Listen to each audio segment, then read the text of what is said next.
राधे राधे दोस्तों, नमस्ते। कैसे हैं आप सभी? उम्मीद करते हैं आप सभी एकदम बढ़िया होंगे, मज़े में होंगे और खुश होंगे और भगवान विष्णु की कृपा आप सभी पर हमेशा बनी रहे दोस्तों। तो आज आप सभी को सुनाते हैं मार्गशीर्ष मास में सुनने वाली भगवान श्री कृष्ण की कहानी।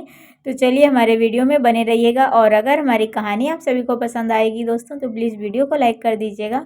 तो कहानी कुछ इस प्रकार से है। नारायण नारायण। एक बार नारायण नारायण करते हुए नारद द्वारिकाधीश के दरबार में पहुंचे। उन्हें देखकर श्री कृष्ण बहुत प्रसन्न हुए। बोले, देवर्षि, द्वारिका में आपका स्वागत है। देवर्षि नारद झुककर बोले, प्रभु प्रणाम। एक प्रश्न मेरे मन को परेशान कर रहा है कि ये माया क्या है। श्री कृष्ण मुस्कुराए और कहा, माया के बारे में हम विस्तार से चर्चा करेंगे। अभी मैं टहलने जा रहा हूँ, आप मेरे साथ टहलने चलेंगे? अवश्य प्रभु। दोनों दरबार से निकले और द्वारिका नगर से बाहर आ गए। नारद पूछते हैं, प्रभु हम कहाँ जा रहे हैं? बस ऐसे ही, हम थोड़ा घूमते हैं। बस दोनों चलने लगे। चलते चलते दोनों वीरान रेगिस्तान में पहुंच गए। बड़ी चिलचिलाती गर्मी थी और भगवान श्री कृष्ण की रुकने का नाम ही नहीं ले रहे थे। नारद जी की अवस्था खराब हो रही थी किंतु वे कुछ बोल भी नहीं सकते थे। अचानक श्री कृष्ण रुके। उन्हें देखकर नारद मुनि ने राहत की सांस ली। श्री कृष्ण ने उनकी तरफ देखा और बोले, देवर्षि, मुझे न बड़ी प्यास लगी है, गला सूख रहा है। आप कहीं से जल की व्यवस्था कर सकते हैं क्या? अवश्य प्रभु। नारद जी निकल पड़े जल ढूंढने। वो ढूंढते ढूंढते, लेकिन कहीं भला रेगिस्तान में जल कहाँ मिलेगा। ढूंढते गए, कहीं ना मिला। आसानी से उन्होंने इधर उधर देखा। इधर उधर देखते देखते उन्हें दूर एक सरोवर दिखा तो वो तेजी से उसकी ओर बढ़े। जब थोड़ा करीब गए तो देखा कि उस जलाशय के पास तो एक छोटी सी बस्ती भी है। बड़े प्रसन्न हुए। प्रभु के लिए जल की व्यवस्था अब तो हो गई है। जैसे ही वो गांव पहुंचे तो सामने देखा कि एक कुआं है और बड़ी ही आकर्षक स्त्री कुएं से पानी भर रही है। नारद जी उन्हें देखकर मोहित हो गए। उनके पास गए और उन्होंने कहा, देवी, बहुत प्यास लगी है, क्या थोड़ा जल मिलेगा? नारी ने मुस्कुराकर उनकी ओर देखा और कहा, अवश्य मिलेगा, और उन्होंने उन्हें पानी पिलाया। नारद मुनि पानी पीते समय भी बार बार उन्हें ही देख रहे थे और बड़े मोहित भी होए जा रहे थे। अंततः नारद जी की प्यास बुझ गई। उन्होंने उस नारी से पूछा, आपके पिता कहाँ है? घर पे हैं, उनसे मिलना है, ले चलती हूँ। ऐसा कहकर जल भरकर वो स्त्री आगे आगे चल पड़ी, पीछे पीछे नारद जी, और मोहित होकर नारद जी भी एकदम उनके पीछे पीछे ही चलते रहे। चलते चलते नारद उनके घर तक पहुंचे। घर के सामने उस स्त्री के पिता बैठे थे।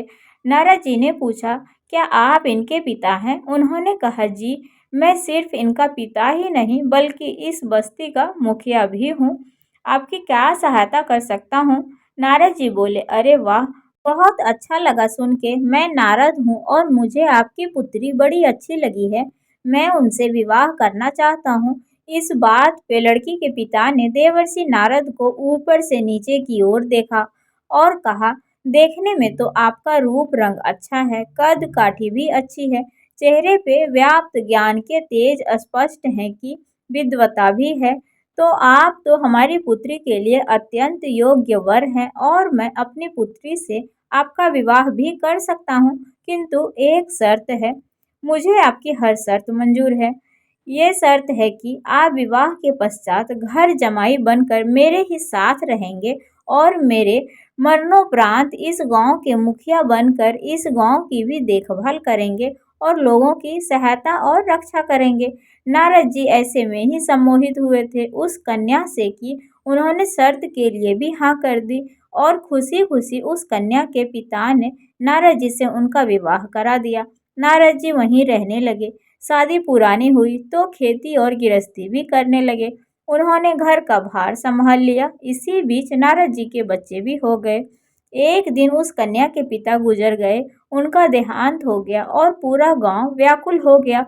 उनका दाह संस्कार के पश्चात नारद जी उस गांव के मुखिया बन गए। सबकी देखभाल करने लगे। वहां जीवन में खुश थे, पूरे गृहस्थ बन गए थे।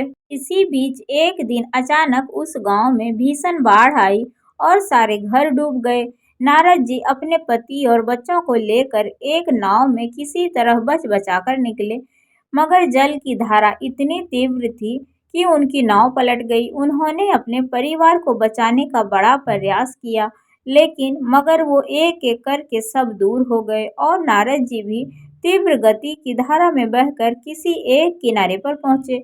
जब उन्हें सुध आई तो वो रोने लगे, हाय मेरी स्त्री और मेरे बच्चे, हाय मेरी स्त्री और मेरे बच्चे कहाँ चले गए? हे प्रभु, ये मेरे साथ क्या हुआ? ऐसा नहीं होना चाहिए था। मैं इतना सुखी जीवन में था।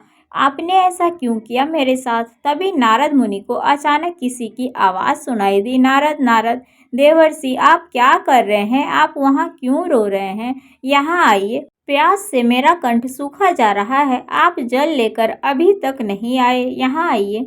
देवर्षि को अब ज्ञात हुआ कि श्री कृष्ण मुझे आवाज़ दे रहे हैं, तो वो आवाज़ की दिशा में बढ़े। थोड़ी दूर चलने के बाद वो श्री कृष्ण जी के पास पहुंच गए। श्री कृष्ण मुस्कुरा रहे थे। उन्होंने देख के वो बोले, नारद आप तो मेरे लिए जल लेने गए थे, किंतु कहाँ गायब हो गए और जल कहाँ है? नारद जी रोते रोते बोले, प्रभु मेरी पत्नी मेरे बच्चे इस बाढ़ में बह गए हैं, कृपया उनकी रक्षा कीजिए। मुझे मेरी पत्नी मेरे बच्चे बहुत ही प्रिय हैं, मैं उनके बिना जीवित नहीं रह सकता। देवर्षि होश में आइए, आपको क्या हो गया? आपका विवाह कहाँ हुआ है?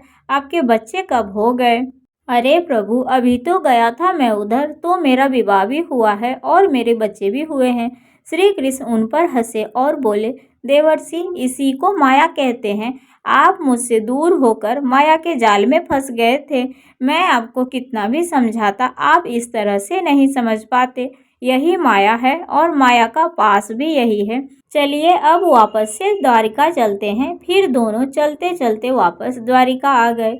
नारद जी ने उन्हें धन्यवाद कहा और बोले, हे प्रभु, इससे उत्तम माया मुझे कोई नहीं समझा सकता था। जय द्वारिकाधीश की जय।